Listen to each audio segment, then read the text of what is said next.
የደቡብ ኢትዮጵያ ክልል ምክር ቤት የሕግና የፍትህ ጉዳዮች ቋሚ ኮሚቴ የክልሉን ስነ ምግባርና ጸረ ሙስና ኮሚሽን የ6 ወራት የስራ አፈጻጸም ሪፖርት ገምግሟል። ባለፉት 6 ወራት ከ156 ሚሊዮን ብር በላይ ሊመዘበር የነበረ የመንግስትና የህዝብ ሀብት ማዳን መቻሉም ተጠቁሟል።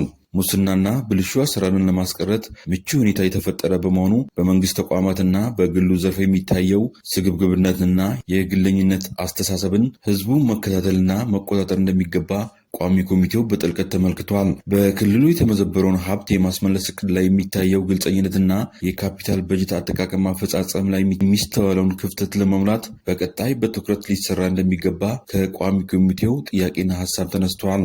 እስከ ታችኛው መዋቅር የክልል ሪፖርት እስከሆነ ድረስ የታችኛው መዋቅርም ጨምሮ የክልል ተቋማትና ሌሎችን ይዞ ነውና ምን ያክል የተመዘበረ ነበር፣ ምን ማስመለስ እቅዳችስ ስንት ነበርና ከዛው ስንት ተመለሰ የሚለው ነገር ግልጽ ቢደረግ ጥሩ ነው።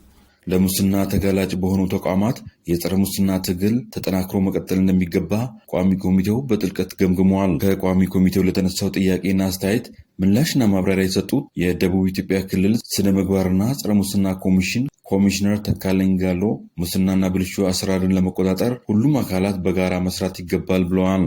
እኩልና አንድ ቋንቋ መናገር ካልቻለን እንዴት ነው ይሄን ሙስና የሚባለውን ተጠራርጎ ማስወገድ የሚቻለው? አይቻልም። በግላጭ የሚታወቁ ሙስናዎች አሉ በየአካባቢያችን። ሁሉም አመራር ባይሆን አመራር ውስጥ፣ ሁሉም መንግስት ሰራተኛ ባይሆንም መንግስት ሰራተኛ ውስጥ፣ ሁሉም ህዝብ ባይሆንም ህዝብ ውስጥ የተደበቁ ነገር ግን እኔ ከበለጸብኩ፣ እኔ ከሰረኩ፣ እኔ ካደኩ ሌላው ምን አገባው ብሎ ፐርፐዝሊ የሚፈጽሙና ስትነካቸው አቧራ የሚያጨሱ አካላቶች አሉ። በዚህ ላይ ሁሉም ሰው ነው መሳተፍ አለበት። ሁሉም ሰው ነው ማጋለጥ አለበት።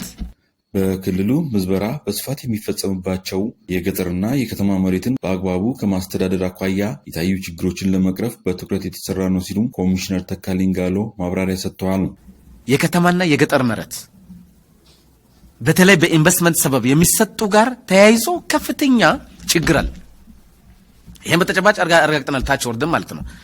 የህዝቡ መሬት የከተማው ነው የገጠርን መሬት በአግባቡ ማኔጅ አድርጎ በኢንቨስትመንት የሚያስተላልፍ ኮኔ በኢንቨስትመንት ደግሞ የሚያስተላልፉ መሬት ለቀጣዩ ትውልድ ባሉ አድ የሚያደርገው ነገር ሳይመረምር ግን ደግሞ ከዛ ውስጥ ደግሞ የራሱን ጥቅም ለማቀራመጥ አድርጎ የሚሰጠውን የመንግስት ኃላፊም ሆነ የመንግስት ሰራተኛ ተከታትለን እርምጃ ለመውሰድ እኛ በጋራ ተስማምተናል።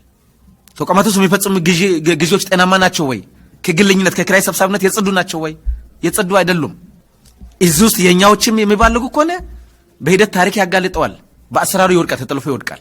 ህዝቡ ግን ከማጋለጥ ወደ ኋላ ማለት የለበትም። የክልሉ ስነ ምግባርና ጸረ ሙስና ኮሚሽን ምክትል ኮሚሽነር አማኑኤል አብደላ በበኩላቸው በግለሰቦች እጅ ያልተመለሰውን የህዝብ ገንዘብ በህግ አግባብ ለማስመለስ የተቀናጀ ጥረት የተደረገ እንደሆነ ገልጸዋል።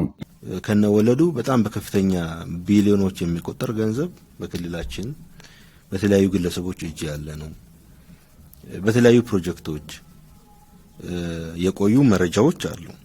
እንደ ኮሚሽን እኛ ከሚመጡልን ጥቆማዎች መነሻ አድርገን ከመጣው ጥቆማ የመጣልንን ጥቆማ 100% ስለምንከላከል ከመጣልን ጥቆማ አኳያ ነው ያዳን ነው ብለን የምንወስደው። የደቡብ ኢትዮጵያ ክልል ምክር ቤት የህግና የፍትህ ጉዳዮች ቋሚ ኮሚቴ ሰብሳቢ አቶ ድንጓና ኳ በክልሉ ሙስናና ብልሹ ተግባራት ላይ ተሳትፎ እያደረጉ ያሉ አካላትን በህግ ተጠያቂ ለማድረግ ህዝቡ የበኩሉን ኃላፊነት ሊወጣ ይገባል ሲሉ ተናግረዋል። ሙስናና ብልሹ አሰራሮችን በአስቸኳይ ከመከላከል አንጻር የተጀመረው ቅንጅታዊ አሰራር መጎልበት እንደሚገባ አቶ ዱንጋና ኳ አሳስበዋል።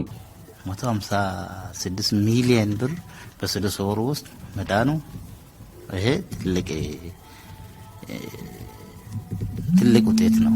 ስለዚህ ሊቀጥል ይገባል።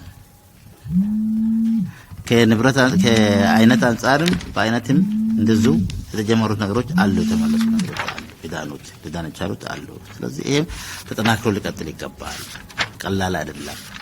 የጀመራችሁ ስራ በጣም ጥሩ ስራ ነው ጀመራችሁ። ስለዚህ ይሄ ተጠናክሮ ሊቀጥል ይገባል። ወደ 255,820 ካሬ ሊዝ መሬት መዳን መቻል ቀላል ሀብት አይደለም። እነዚህ ነገሮች በጣም ማለት በከተማው በገጠር የመንግስት ሀብት ክትትልና ድጋፍ ተጠናክሮ ሊቀጥል ይገባል።